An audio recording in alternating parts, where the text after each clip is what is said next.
इस वक्त आ रही बड़ी खबर का, बृजभूषण शरण सिंह को इस वक्त यौन शोषण के सभी मामलों से बरी कर दिया गया है।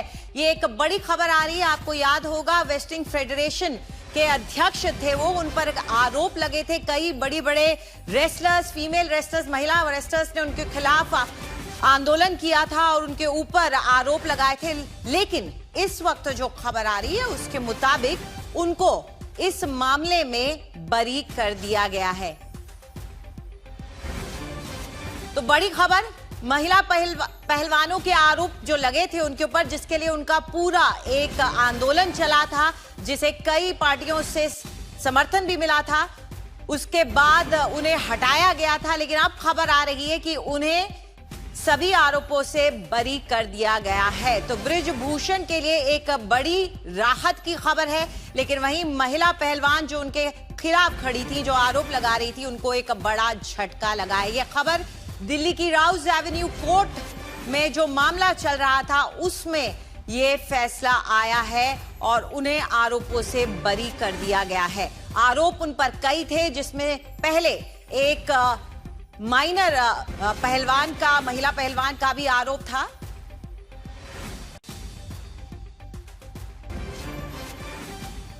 और इस वक्त हमारे साथ जुड़ गए हमारे सहयोगी संजय शर्मा। आइए सीधा उनका रुख करते हैं। संजय, जरा जानकारी दें इस मुद्दे पर।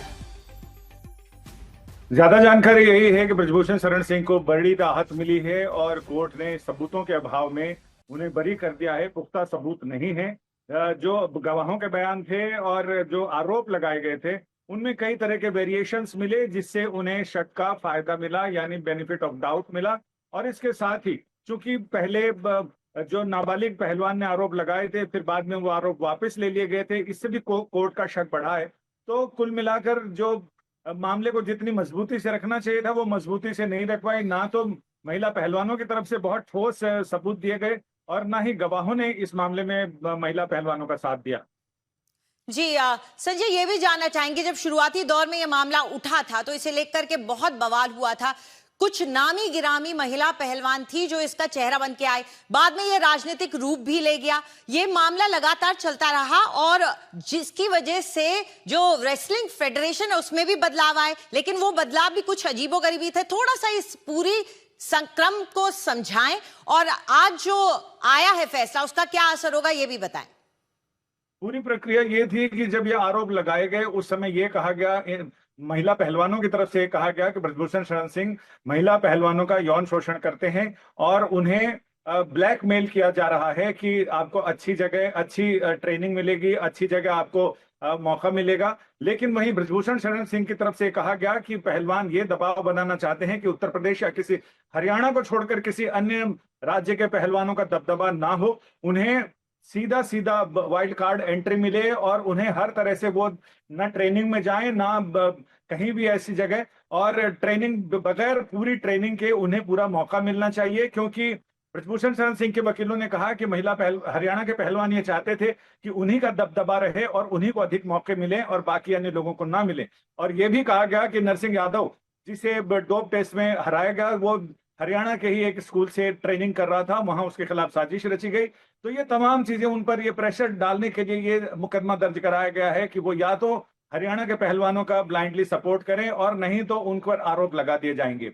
इसके बाद उन्हें ये आरोप लगे। आरोप लगने के साथ ही कोर्ट ने आदेश किया और बृजभूषण शरण सिंह को वर्ल्ड कुश्ती फेडरेशन से उन्हें मुक्त किया गया, यानी उन्हें हटाया गया। इसके साथ ही कुश्ती फेडरेशन में बहुत सारे बदलाव किए गए और बहुत सारे पहलवान जो आरोप लगाने वाले थे उनको वाइल्ड कार्ड एंट्री भी मिली, लेकिन वो अपना परफॉर्मेंस नहीं दिखा पाए थे। तो ये तमाम चीजें ऐसी थी जिसने भारतीय कुश्ती परिसंघ की तस्वीर बदल कर रख दी थी। लेकिन उससे भी इस मुकदमे में बहुत फायदा नहीं हुआ।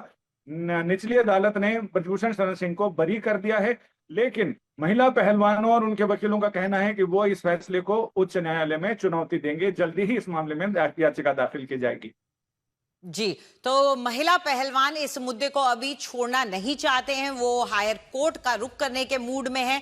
लेकिन संजय, ये भी जानना चाहेंगे कि अब क्या लगता है, अब तक कोई रिएक्शन आया है बृजभूषण शरण सिंह के वकीलों की तरफ से, उनके पक्ष की तरफ से, कि आगे का उनका क्या प्लान है, वो क्या करेंगे? अभी फिलहाल तो आगे का प्लान महिला पहलवानों की तरफ से है। ब्रजभूषण शरण सिंह तो बरी हो गए हैं, लिहाजा उनका आगे का प्लान तो क्या होगा? आगे का प्लान तो इनका है जो रेसलिंग फेडरेशन पर एक बार फिर से दावा हो सकता है। हाँ, ये तो आने वाला समय बताएगा कि रेसलिंग फेडरेशन में उनका दावा बनता है या नहीं, लेकिन सबसे बड़ी चीज कि वो टिकट के लिए दावा करने लगेंगे। जी बिल्कुल। इस वक्त सवाल ये भी बनता है कि महिला पहलवान जो थी उनमें कई बड़े चेहरे थे, कई नामी गिरामी चेहरे थे जो उस वक्त बैठे थे। लंबा चला था ये पूरा जो उनका प्रोटेस्ट था, एक तरह से आंदोलन चला था और कई राजनीतिक पार्टियों का भी उसको सपोर्ट मिला था। इसके बारे में थोड़ा बना है क्योंकि ये सिर्फ जमीन पर नहीं बल्कि सोशल मीडिया पे भी बहुत ज्यादा वायरल हो रहा था उस वक्त।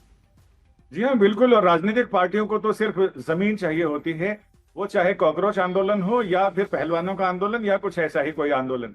तो राजनीतिक पार्टियों ने, लेकिन इन्होंने पहले कोशिश की थी कि राजनेताओं को इससे दूर रखा जाए। उन्होंने ये भी कहा था कि राजनेताओं को मंच पर नहीं चढ़ने दिया जाए, लेकिन फिर बाद में राजनेता आए और इन्होंने सबका स्वागत किया। और फिर बहुत सारे उसमें से कई ऐसे सपोर्टर भी थे जिन्होंने चुनाव भी लड़े और कुछ लोगों को चुनाव में सफलता हासिल हुई और कुछ लोगों ने मुंह की खाई।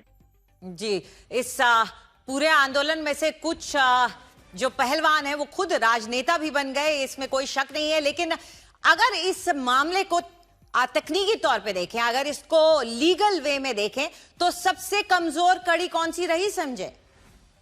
सबसे कमजोर कड़ी तो ये रही कि जिस तरह से नाबालिग पहलवान ने, महिला पहलवान ने अपना दावा वापस किया यौन उत्पीड़न का, तो वो सबसे कमजोर कड़ी रही। वहीं से अदालत का शक शुरू हो गया कि जिसमें उन्होंने अपना दावा वापस लिया। उसके बाद फिर गवाहों के बयान भी ऐसे मजबूत नहीं आए और जो दावे किए गए थे उस पर बहुत सारे मतलब पक्के सबूत, महिला पहलवान आरोप तो लगा रही थी लेकिन पक्के सबूत नहीं पेश किए गए। ब्रजभूषण शरण सिंह की तरफ से कहा गया कि जिस दिन का ये आरोप है उस दिन वो वहां मौके पर मौजूद नहीं थे। तो ये तमाम ऐसी विसंगतियां रही जिन्होंने ब्रजभूषण शरण सिंह की मदद की और निचली अदालत को निचली अदालत ने ये सोचा, ये मन बनाया कि आरोपों में बहुत सच्चाई नहीं है, आरोप मनगढ़ंत भी हैं, चूंकि उनको सबूतों के साथ उनकी पुष्टि नहीं हो पा रही है। लिहाजा मुझे लग रहा है कि यही वजह है कि जिसपे अदालत ने फैसला सुनाया है और ब्रजभूषण शरण सिंह को बरी किया। जी संजय, हालांकि आपका जो पूरा इस पर नजरिया रहा और जो आपका फोकस रहा वो लीगल मुद्दे पर ही रहा, लेकिन इस मामले में लीगल से भी बहुत ज्यादा बातें हैं। इसमें स्पोर्ट्स की राजनीति है, इसमें देश की राजनीति है, इसमें महिलाओं का मुद्दा है और इसमें कहीं ना कहीं विवाद को जरूरत से ज्यादा, कहीं ना कहीं विवाद को बड़ा करने की कोशिश राजनीति के जरिए करने की भी रही है। और उसके बाद वंशवाद का भी मुद्दा है कि जब हटे ब्रजभूषण सिंह उसके बाद कमान किसके हाथ में गई। लेकिन अगर हम इस पे राजनीति की बात करें तो किस तरीके से ये मुद्दा सिर्फ कोर्ट में नहीं रहेगा, जो उसकी सुनवाई निचली अदालत में हुई, लेकिन जो उसकी दूसरी सुनवाई थी वो पटल था राष्ट्रीय। जी हाँ, बिल्कुल। एक तो राष्ट्रीय जो भारतीय कुश्ती महासंघ है उसकी पॉलिटिक्स पर भी इसका असर पड़ा और साथ ही जो लोकसभा चुनाव की बीजेपी की जो रणनीति है उस पर भी असर पड़ा। ब्रजभूषण शरण सिंह का टिकट काट दिया गया, लेकिन ब्रजभूषण शरण सिंह इतने दबदबे वाले आदमी हैं कि उन्होंने अपने बेटे को टिकट दिलवाई और बेटे को जीत दिलवाई। अब आने वाले विधानसभा चुनाव में भी ब्रजभूषण शरण सिंह का ये दावा रहेगा कि वो खुद की या अपने बेटे की टिकट के लिए दावा करें। और ऐसे में एक बार जब क्लीन चिट मिल गई है, कोर्ट से बरी कर दिया गया उन्हें, तो ऐसे में पूरे चांस इस बात के लगते हैं कि ब्रजभूषण शरण सिंह बस अब आगे अपना दावा पेश करने वाले हैं। और उनका पहले से ही ये मन है, उन्होंने पहले भी ऐलान कर दिया था कि वो चुनाव तो लड़ेंगे अवश्य, चाहे पार्टी टिकट दे या नहीं। बिल्कुल, और अब मौका मिल जाएगा बीजेपी को इस मुद्दे पर घेरने का, उन लोगों को जिन लोगों ने उन पर आरोप लगाए थे। शुक्रिया इस पूरी जानकारी के लिए संजय, आपका।